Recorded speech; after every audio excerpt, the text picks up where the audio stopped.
এই মহতী হরিসভায় আপনারা আজকে হাজার হাজার মানুষ এখানে একত্রিত সমবেত হয়েছেন প্রাণ গৌর গোবিন্দের লীলামৃত মাধুরী পান করবেন বলে। বাংলার শ্রেষ্ঠ গান কীর্তন গান, সেই শ্রেষ্ঠ গানকে আমরা যদি শ্রেষ্ঠত্বের জায়গায় রাখতে পারি তবে তার প্রতি আমাদের বিশেষ শ্রদ্ধা এবং কৃতজ্ঞতা থাকা উচিত। অনেককেই বলতে শুনেছি কীর্তন নাকি একটা লোকসঙ্গীত, যে লোকগান, কিন্তু যারা সঠিক গান বাজনা নিয়ে পড়াশোনা করেন, যারা সাহিত্যের খোঁজ রাখেন, তারা জানবেন যে বাংলার কীর্তন লোকগান নয়, বাংলার কীর্তন হচ্ছে বাংলার প্রাচীন শাস্ত্রীয় সঙ্গীত। কেননা কোনো লোকগানের মধ্যে কখনো বিলম্বিত তালের প্রয়োগ হয় না। সেটা ভারতবর্ষের যে কোনো রাজ্যেই বলুন না কেন, সেটা পশ্চিমবঙ্গ হোক, আসাম হোক, গুজরাট হোক, রাজস্থান হোক, পাঞ্জাবি হোক, সমস্ত রাজ্যের লোকগান যেখানে যেখানেই হবে সেখানে কোনো লোকগানের মধ্যে বিলম্বিত তালের প্রয়োগ হবে না। বিলম্বিত তালের প্রয়োগ তখনই হবে যখন কোনো শাস্ত্রীয় সঙ্গীত সেটাকে অধ্যয়ন করা হবে। তো শাস্ত্রীয় সঙ্গীত হচ্ছে বাংলার মধ্যে একমাত্র কীর্তন। কেননা কীর্তন বড় বড় তাল এবং বিলম্বিত তাল, রাগ, রাগিনী সমস্ত কিছু মিলিয়ে সাহিত্য এবং সঙ্গীতের শ্রেষ্ঠ এক উদাহরণ। সেটাই আমাদের বাংলার বুকে প্রায় 800 বছর ধরে চলে আসছে এবং এখনো চলছে, এবং আমার বিশ্বাস প্রভুর কৃপায় হাজার হাজার বছর এখনো চলবে, কোনো চিন্তা নেই। কিন্তু প্রথম কথা, কীর্তন কাকে বলে? কীর্তনের শাস্ত্রীয় সংজ্ঞা কি? কীর্তনের শাস্ত্রীয় সংজ্ঞা হলো শাস্ত্রে লেখা যে ভগবান নাম রূপ গুণাদীনাং উচ্চৈ ভাষত কীর্তনম। ভগবানের নাম, রূপ, গুণ, লীলা উচ্চ স্বরে বর্ণনা করার নামই হলো কীর্তন। সে যে কোনো ভগবানেরই হোক না কেন, সে কালীও হতে পারে, কৃষ্ণ হতে পারে, শিব হতে পারে, ব্রহ্মাও হতে পারে, কিন্তু ভগবানের নাম, রূপ, গুণ, লীলা যদি আমি উচ্চ স্বরে বর্ণনা করতে পারি তাহলেই হলো কীর্তন। আর এই যে সকল দেব দেবী, সকল ভগবান, তার মধ্যে শ্রেষ্ঠ কে? তার মধ্যে শ্রেষ্ঠ হলো ভগবান শ্রীকৃষ্ণ। কেন? তাহলে বাকিগুলো শ্রেষ্ঠ নয়, উনি একমাত্র শ্রেষ্ঠ? এর শাস্ত্রীয় যুক্তি আছে। বাকি সমস্ত দেব দেবী আমাদের মানুষের মধ্যে, যতই আমরা ভালো মানুষ হই না কেন, সৎ মানুষ হই না কেন, একটি সৎ মানুষের মধ্যে, প্রকৃত মানুষের মধ্যে 50টার বেশি ভালো গুণ থাকতে পারে না। ম্যাক্সিমাম 50টা ভালো গুণ থাকবে, তবে সে আদর্শ মানুষ। সবসময় 50টার কমই থাকে, 50টা তো থাকেই না। কিন্তু শাস্ত্রে নির্দেশ দিয়েছে যে একটা মানুষের মধ্যে ম্যাক্সিমাম 50টা ভালো গুণ থাকবে। তাহলে মানুষের থেকে আরো 5টা গুণ বেশি থাকবে দেবতাদের। তাহলে দেবতা কত গুণে পরিপূর্ণ হলো? 50 আর 5 কত হলো? 55। তাহলে দেবতারা 55 গুণ বিশিষ্ট।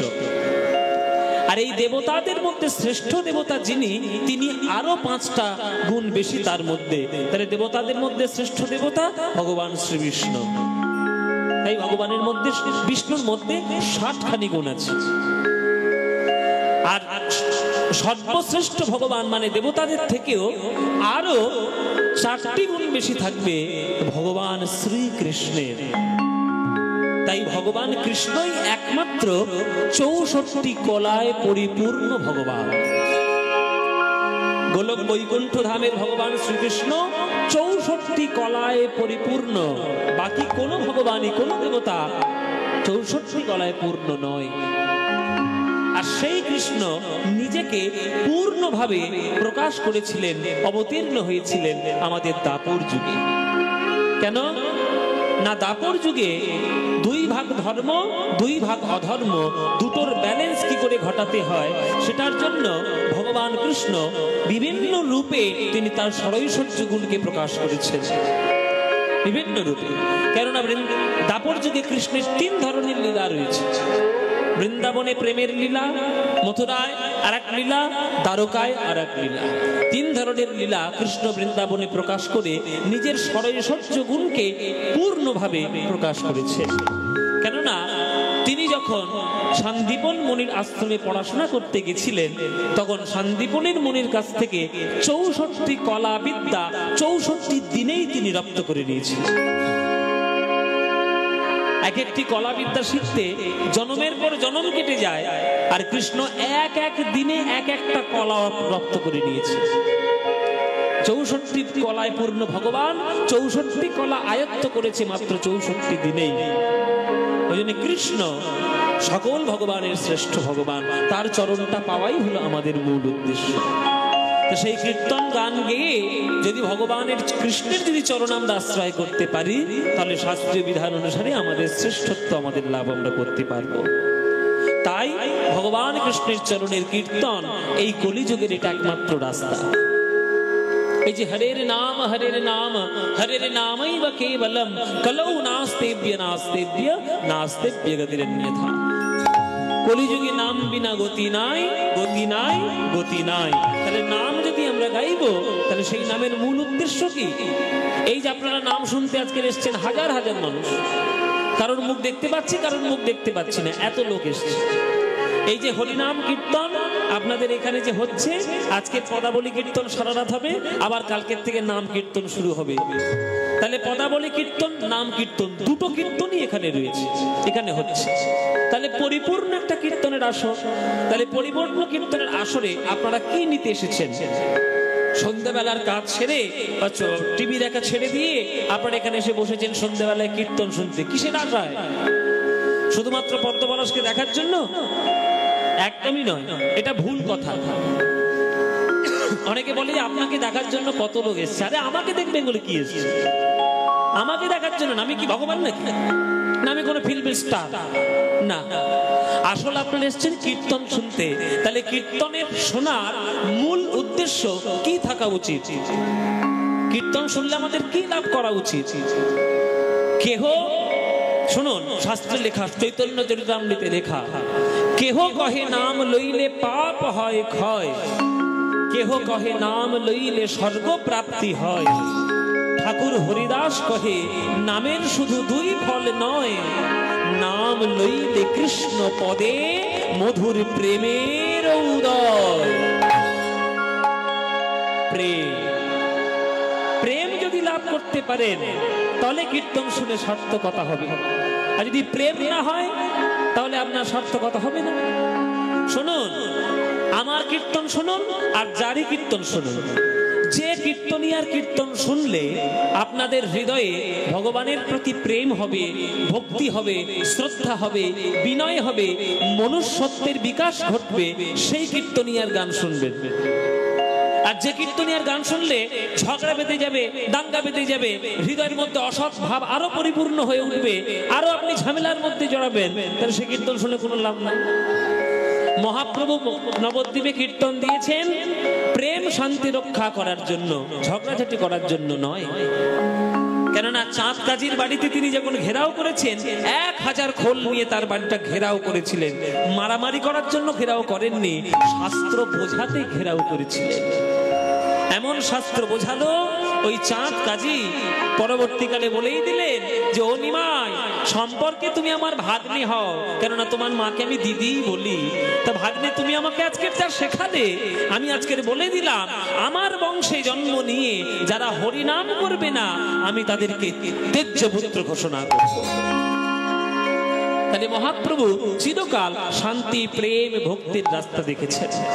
আমরা যদি ভক্তির রাস্তা থেকে সরে গিয়ে যদি ঝামেলার রাস্তায় জড়িয়ে যাই, তাহলে কীর্তন শুনে কোনো লাভ নাই বাবা, কোনো লাভ নাই। কীর্তন শোনা শুধু ভক্তি উদ্দেশ্যে পাওয়া, আর কিচ্ছু। ওই জন্য মায়েরা প্রেম করতে হবে। কি প্রেম? ভগবানের সঙ্গে চিরন্তন প্রেম, যে প্রেম করলে আর জগতে অন্য কিছু দরকার হয় না। এই যেখানে যারা গান শুনছেন, আপনারা যারা গান শুনতে এসেছেন, আপনাদেরকে একটা প্রশ্ন করব। আমি জানি হাত কেউ তুলবে না, কিন্তু প্রশ্নটা খুব পার্সোনাল প্রশ্ন। খুব ব্যক্তিগত। এখানে যারা গান শুনতে এসেছেন, যারা যারা প্রেম করেছেন তারা হাত তুলুন দেখি। কারা কারা প্রেম করেছে আমি দেখবো। প্রেম কারা করেছেন? এই দেখো কয়েকজন তুলেছে, বেশিরভাগ তোলেনি। মায়েরা বলছে বাবা আমরা প্রেম করি আর না করি তাতে তোমার কি, তোমাকে কি বলতে যাব? আচ্ছা, আপনারা কিন্তু আমায় ভুল বুঝলেন। আমি কিন্তু প্রেম বলেছি মানে ওই সিনেমা সিরিয়ালের আই লাভ ইউ প্রেম বলিনি। আমি বলেছি জগতের শ্রেষ্ঠ প্রেম ভক্ত আর ভগবানের চিরন্তন প্রেম, যে প্রেম পাওয়ার পর জগতের সকল কিছু ফিকে পড়ে যায়, সেই প্রেম। কৃষ্ণের সঙ্গে প্রেম করেছেন কারা? যারা যারা কৃষ্ণের সঙ্গে প্রেম করেছেন হাত তুলুন এইবার। যারা কৃষ্ণের প্রেম করেছেন, সবাই প্রেম করেছেন। তাহলে কৃষ্ণ আপনার সঙ্গে লীলা করছে বলে বাবা প্রেম তো করেছি, লীলা তো করতে আসছে না। আপনার সঙ্গে জীবনে কৃষ্ণ লীলা করবেন না। আপনারা প্রেম করেছেন একটাই কারণে, নিজের স্বার্থ সিদ্ধির জন্য। শুধু কৃষ্ণ মন্দিরে গিয়ে মাথা ঠুকেছেন, জায়গা দাও, জমি দাও, ছেলে দাও, মেয়ে দাও, চাকরি দাও, ব্যবসা দাও, টাকা দাও, পয়সা দাও। এই জন্যই ভগবানকে ভালোবাসেন, ওই জন্য ভগবান আপনার কাছে আসবেন। যারা সত্যিকারের প্রেম করেছে কৃষ্ণের সঙ্গে, তারা সারা জীবন চোখের জলে কেঁদেছে। আপনি সারা জীবন চোখের জলে কেঁদেছেন কি মায়েরা? আপনারা তো এতদিন ধরে কীর্তন শুনছেন, বলুন তো কৃষ্ণকে ভালোবেসে রাধারানী হেসেছেন বেশি না কেঁদেছেন বেশি? কি বাবা, কেঁদেছেন বেশি। মীরাবাই কৃষ্ণকে ভালোবেসে হেসেছেন বেশি না কেঁদেছেন বেশি? কেঁদেছেন বেশি। রামকে ভালোবেসে সীতা মা হেসেছেন বেশি না কেঁদেছেন বেশি? কেঁদেছেন বেশি। গৌরাঙ্গ মহাপ্রভুকে ভালোবেসে বিষ্ণুপ্রিয়া মা হেসেছেন বেশি না কেঁদেছেন বেশি? কেঁদেছেন বেশি। তাহলে বিষ্ণুপ্রিয়া কাঁদবে, মীরাবাই কাঁদবে, সীতা মা কাঁদবে, রাধা কাঁদবে, আর তুমি ফুর্তি করতে করতে ভগবানকে ডাকবে, হাসতে হাসতে ভগবান পাবে? জীবনে পাবে না, জীবনে। এই জীবনে কেন, হাজার হাজার জন্ম নিলেও পাবে না। যে জন্মে তুমি কৃষ্ণ কৃষ্ণ বলে চোখের জলে কেঁদে সর্বহারা হবে, সর্বশান্ত হবে, কৃষ্ণের প্রেমে সকল কিছু লুটিয়ে দেবে, সেই দিন কৃষ্ণ তোমায় ভালোবাসবে। কেননা কৃষ্ণকে ভালোবাসা মানেই হলো সব কিছু হারিয়ে যাওয়া। সবকিছু হারিয়ে না গেলে ভগবানকে ভালোবাসা যায় না।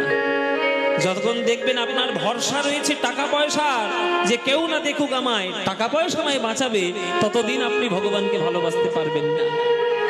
আর যখন সর্বহারা হয়ে যাবেন, কিচ্ছু আপনার নাই, তখন শুধু বলবেন হে ভগবান তুমি ছাড়া এখন আমার আর কেউ নাই। ওই তখনই ভগবান ছুটে আসবে। কেননা কৃষ্ণ হলো চোর, বৃন্দাবনের 1 নম্বর চোর, বিশ্ব ব্রহ্মাণ্ডের 1 নম্বর চোর। ওই চোরটা আমাদের সকল কিছু চুরি না করে নিলে আমরা ভক্তি প্রেমে ধন্য হব না। তাই কাঁদতে শিখতে হবে। ওই জন্য রবীন্দ্রনাথ ঠাকুর গানের মধ্যে লিখেছে বাবা, সোজা কথায়, সখী ভাবনা কাহারে বলে,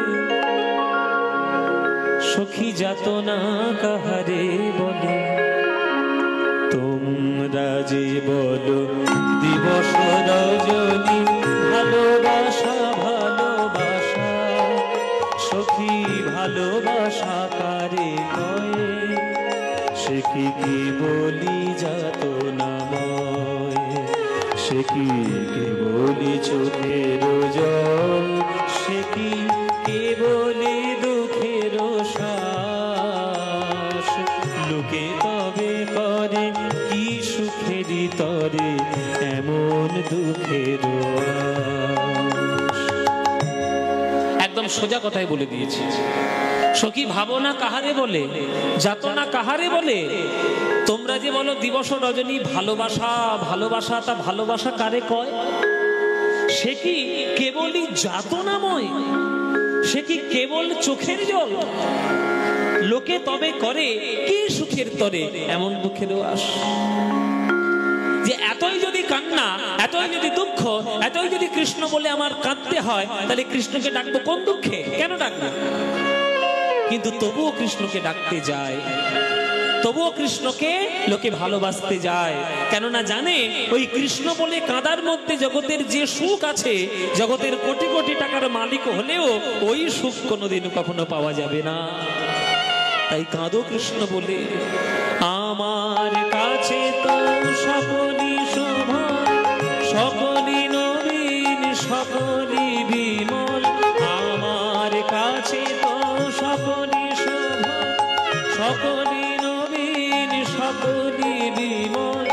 সুনীল আকাশ, শ্যামল কানন, বিশদ জোছনা, কুসুম কোমল। সকলই আমারই মতো, তারা কে বলি হাসে, কে বলি গায়। হাসিয়া খেলিয়া মরিতে চায়, না জানে বেদন, না জানে রোদন, না জানে সাধের যাতনা যত।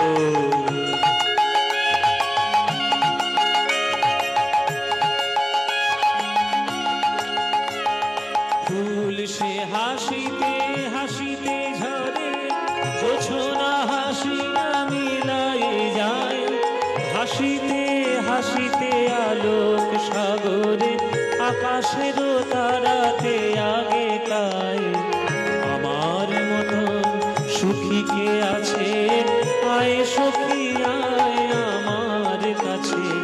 সুখের হৃদয়ের সুখের গান, শুনিয়া তোদের জুড়াবে প্রাণ।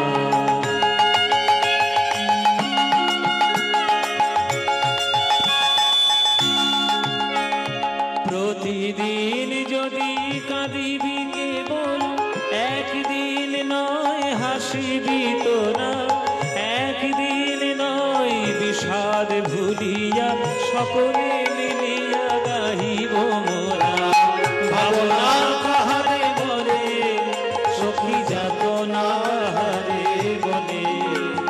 তোমরা যে বলো দিবস রজনী, ভালোবাসা ভালোবাসা। সখী ভালোবাসা কারে কয়, সে কি কে বলি যাতনা ময়। সে কি কে বলি যাতনা ময়, সে কি কে বলি যাতনা ময়। রবি ঠাকুরের গান, রবীন্দ্রনাথ ঠাকুরের গানের মধ্যে যে ভাব আর যে সাহিত্য লুকানো, সেটাকে পড়াশোনা না করলে ওইগুলো বোঝা যায় না। ওর গানের মধ্যে ঢুকতে হয়। ও মায়েরা, ঘরের বাইরে থেকে দেখলে বোঝা যায় না যে ঘরের ভেতর কি আছে, ঘরের মধ্যে ঢুকে প্রবেশ করতে হয়। তেমনি রবীন্দ্রনাথ ঠাকুরের গান শুধু শুনলে ভালো লাগলে হবে না, ভেতরে যে কথাগুলো কি বলেছেন ওগুলোকে বুঝতে হবে, তবেই ভালো লাগবে, তবেই আসল কথা। তাই ভগবানের সম্বন্ধে আপনারা যদি জানতে চান, তাহলে প্রেম যদি আপনার হয়, তবেই আপনি ভগবানকে ভালোবাসতে পারবেন। তাছাড়া ভগবানকে ভালোবাসার রাস্তা নাই।